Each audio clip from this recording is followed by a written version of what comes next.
I'm Eddie Landsberg, and welcome to today's lesson. And the theme of today's lesson is how to make a Hammond organ sound like a real Hammond organ. And you might notice a bit of irony in this because right now I'm sitting in front of a Nord C2, which is a keyboard that emulates the sounds, and in my opinion, very realistically, especially when you have the pedals underneath, which I do, the feel of a Hammond organ. Now, since this model came out, they've come out with a version with the drawbars. I want to talk about that a little later. In my opinion, the Nord C2 sounds so close to a real Hammond organ that I actually prefer it to a Hammond organ. And I'm no longer an endorser or a demonstrator. I have not had any affiliation with Clavia for many years. So right now I'm speaking from my heart. In fact, if anything, when I first became associated with Clavia, they had made certain promises to me if I came all the way up north to go into their basement and do some demo tracks for the what was then the Nord Electro 71. And I came up and I did it. In fact, I didn't even know they were recording me. I thought I was warming up. And so they put these tracks with me having just played the Nord Electro for the very first time. I'm just figuring it out. And they're like, okay, you're done. And they whisked me upstairs, showed me around. I was impressed with that keyboard. It was at the time the best keyboard to emulate a Hammond organ at that time.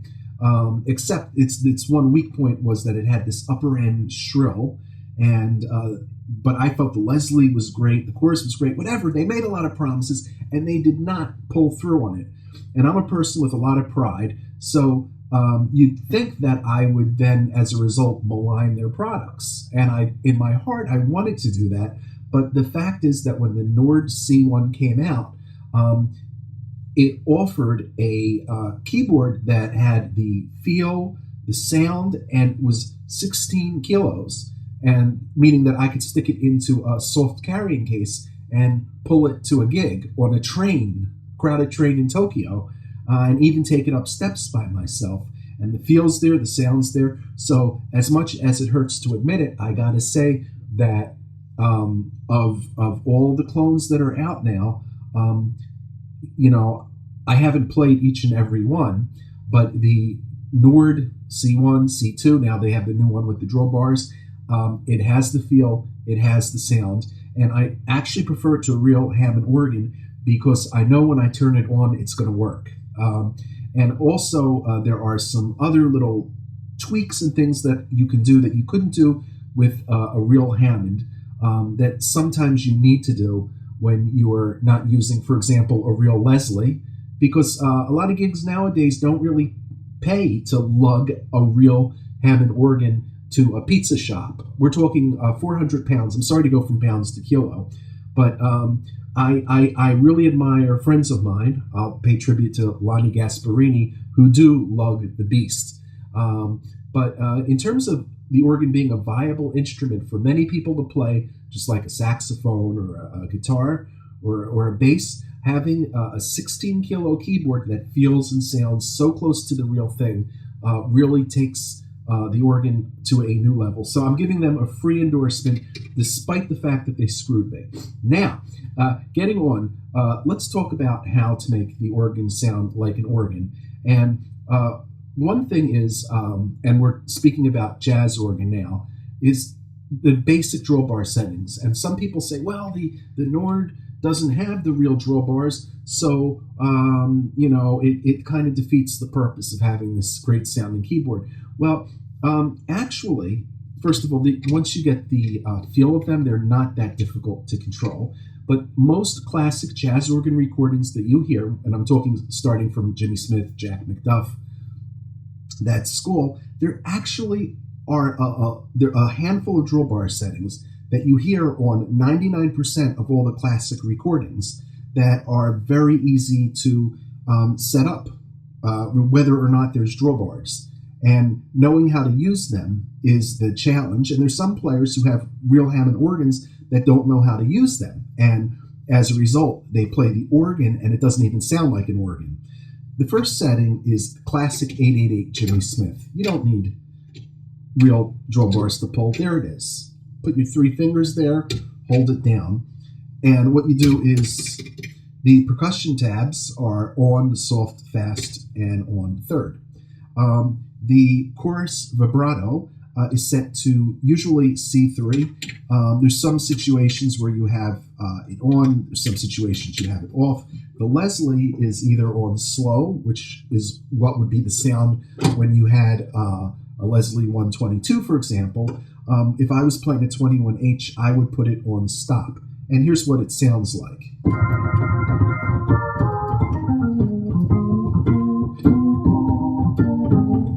Now, there's one other thing which I'm doing.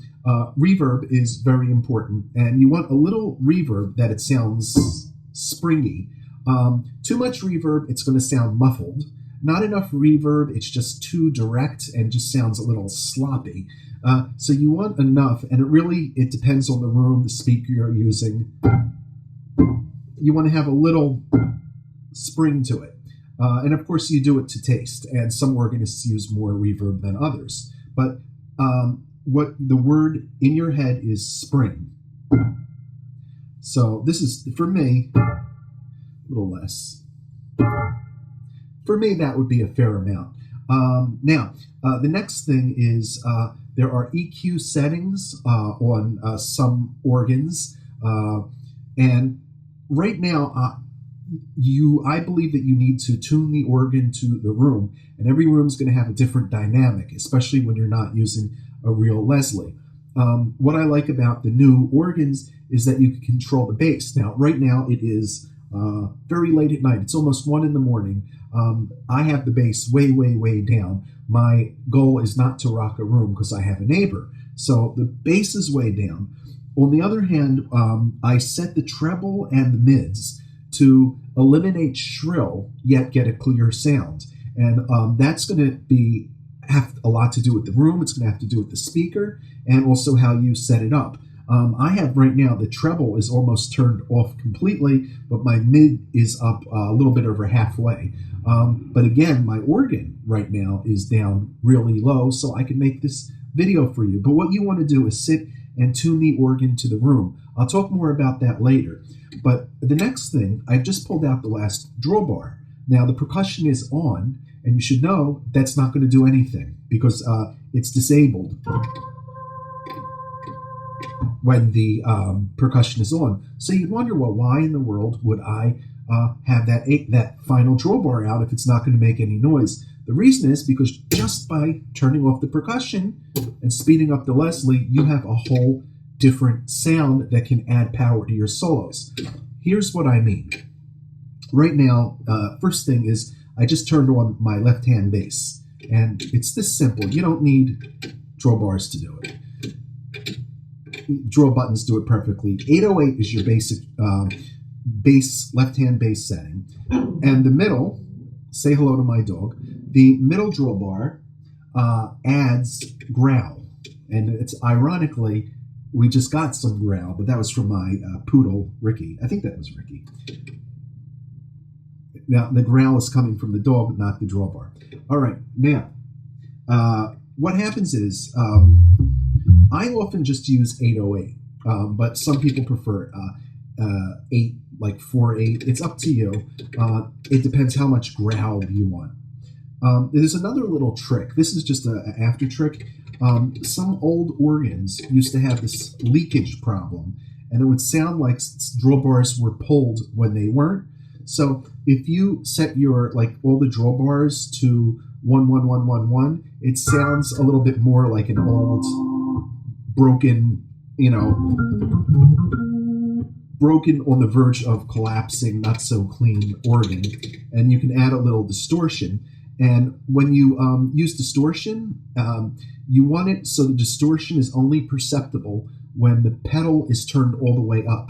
The second you pull it a bit back, the distortion should be gone. That's how a real professionally, of course there's some people who intentionally overamp their Leslies and get this really, rock and roll, constant, distortion that it sounds like a rock guitar. But in general, you want it so you only hear the distortion when the swell pedal is all the way up, and if you pull it a little bit back, the distortion is the overdrive, excuse me, is gone. Okay, so now we have a basic setup for starters, and let me show you what happens with just this simple setting. I'm going to play 2 bars of a 12-bar blues.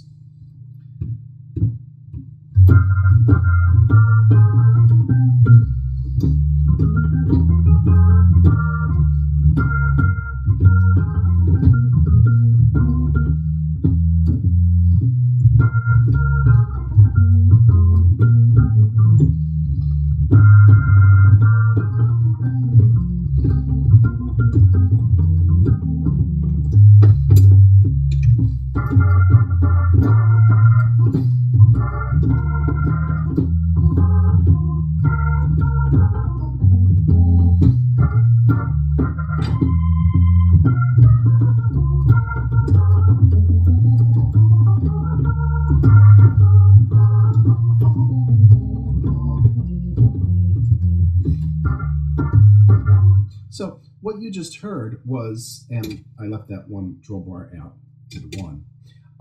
What you just heard was an example of how just 2 simple draw bar settings can be used to build a solo. And all I did was I turned off the percussion and sped up the Leslie, and I got a whole different sound. Now, the next draw bar setting, which is often used to build solos, is simple all stops out.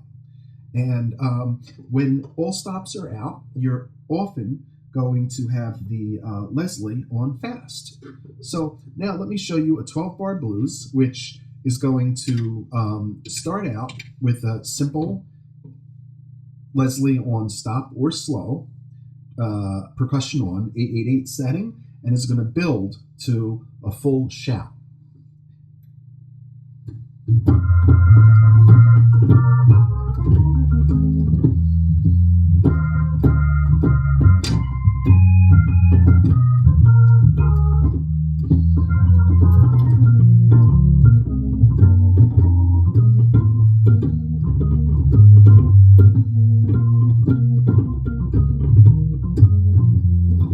Speeding up the Leslie, all stops out.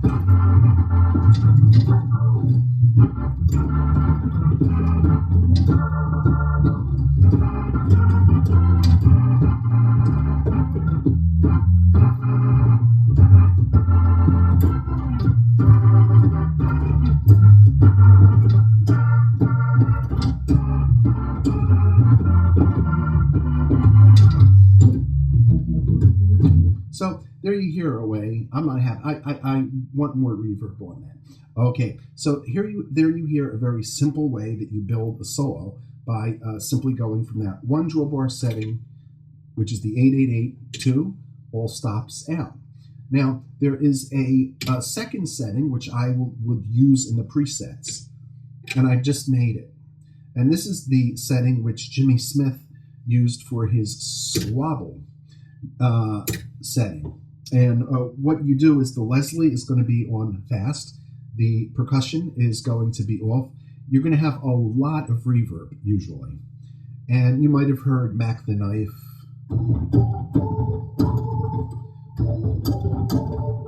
But I'll stick to a blues, and here's what it sounds like.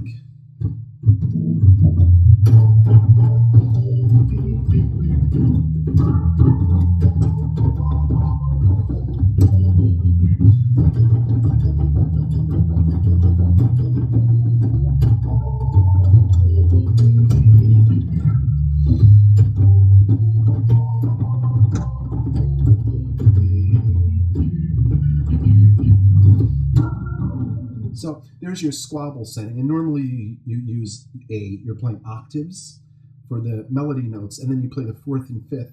But sometimes I just use my knuckles. But it depends on the situation, and there's also ways to. But this is not a lesson on squabbling. But those are your basic draw bar settings. Now, going into the bass, as I mentioned, you have your 808 setting. In addition to that, if you're going to be playing left-hand chords, you want these two drawbars, the first two drawbars off, and then anything to the right is gain. Usually, well, there's two ways that organists play left-hand accompaniment. One is you just avoid the lowest octave, and then you play up high, which you're going to see a lot of times if, for example, Jimmy Smith is going to play a tune, and the first chorus or an intro section is going to be a ballad, he'll go up an octave. But what you can do if you want to play it like it's a piano and play it like a little more comfortable range is you take these two drawbars, 0088, pull it out, but then again, you can do anything you want to the right of it. And then what happens is you want to turn on your pedals at that point if you're playing pedals. And the basic pedal setting is 8-0. So then you have a sound like this. Oh, what did I just do? Something funny is going on. I know what just happened. I hit the thing that gives the automatic pedal bass. Okay, 0088.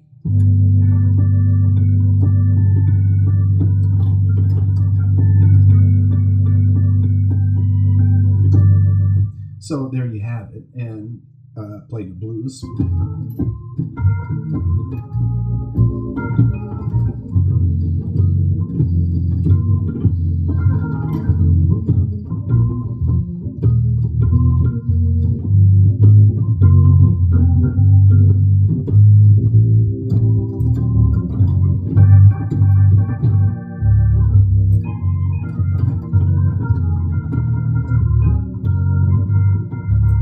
So there you have a simple setting for your pedals.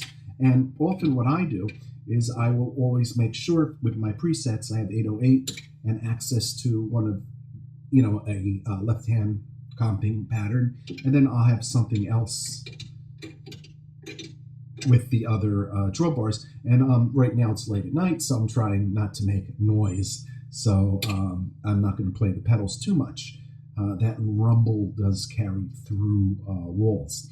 So there you have a very basic setup. And using this simple setup, you can do a lot. Now, one rule to keep in mind is usually when you are soloing with the percussion on, usually you will not have the Leslie on fast. A lot of players do that, and there are exceptions to the rule. But in general, it's if you want to get that crisp, clear sound, you don't want the Leslie on fast. Save the fast for the builds. Now, I want to show you one more time an example of a build, and I'm going to point something out.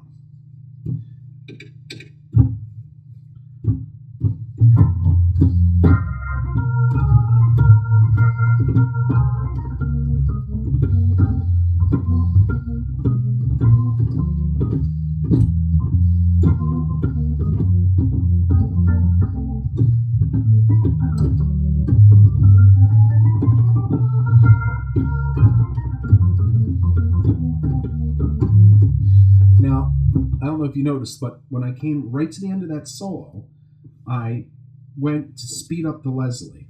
And what would have happened next is I would have, if this was a real organ, I would have changed the preset to B flat.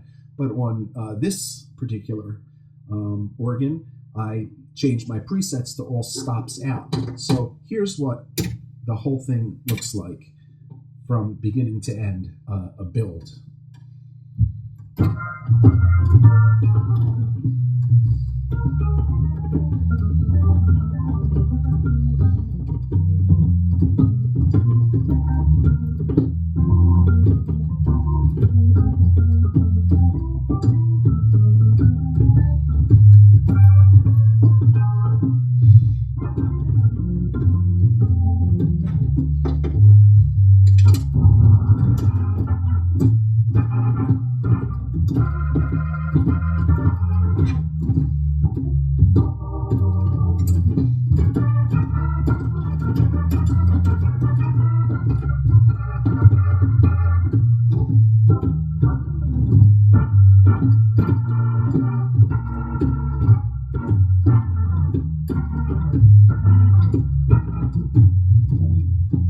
So as you can see, you can use those. The purpose of changing the Leslie is to build the solo. I mean, you see these gospel players, and they're constantly moving back the Leslie back and forth, and there are situations where that's appropriate, but if you're going to be breaking your time and stuff, that's not going to work. And if you're playing jazz, which is the single note is very important, but you're just adding that fire to build your solo, you're not going to be needing to change the Leslie as much. And in fact, if you listen to a lot of those old jazz organ recordings made at Rudy Van Gelder's studio, he has a direct line. In addition to the Leslie being mic'd, he has a direct line out from the organ, so there's actually less of a Leslie effect.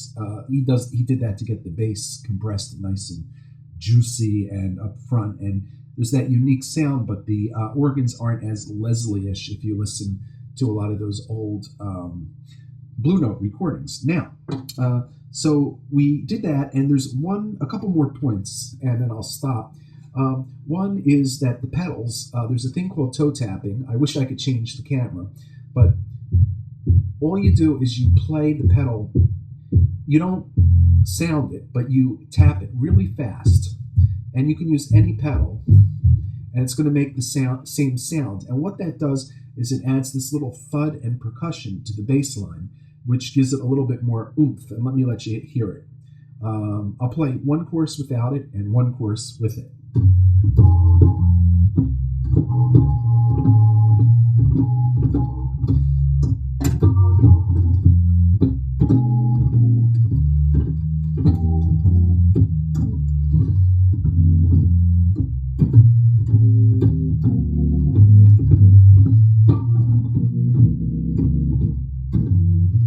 Okay, now I'm going to start to add the toe tap.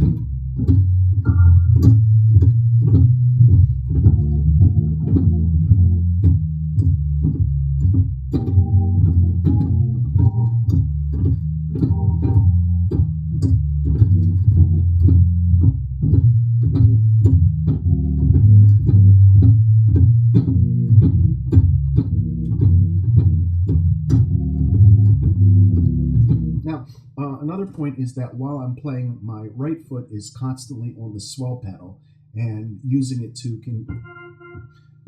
get some articulation on the.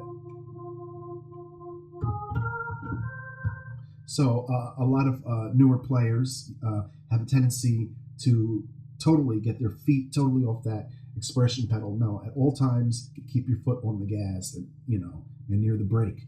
So now there also is simultaneously walking, and I have no intention of causing the guy from upstairs to come down and bang on the window. But I'll give you an example of a combination of a toe tap with some actual notes added in. And you'll hear it.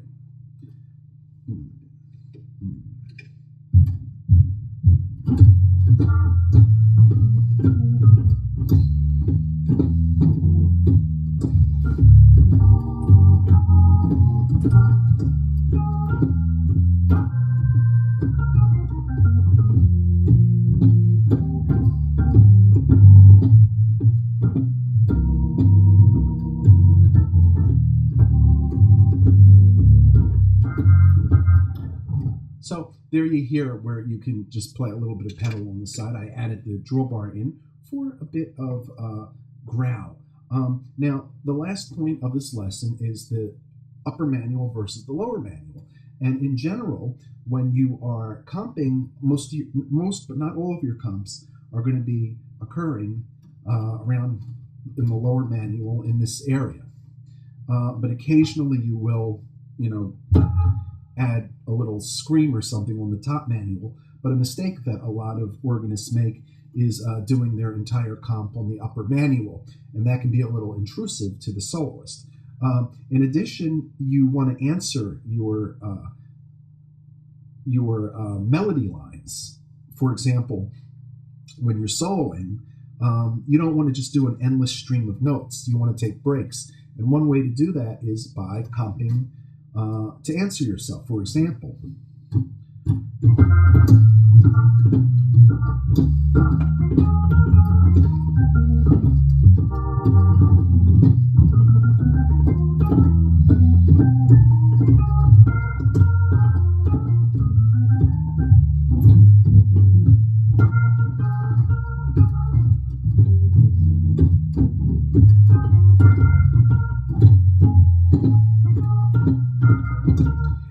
So you can practice by just getting your bass line down, getting your comp down, and just now and then throwing some stuff in on the upper manual. And I'm playing mostly blues scales, and I'm playing some other licks, but that also is another lesson.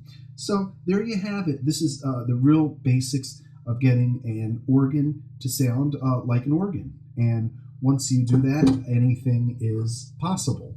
So I'm Eddie Landsberg, and there will be more lessons to come. If you have any questions or comments or whatnot, please feel free to leave them below. And let's end where we started with the blues. Thanks a lot, and be sure to practice.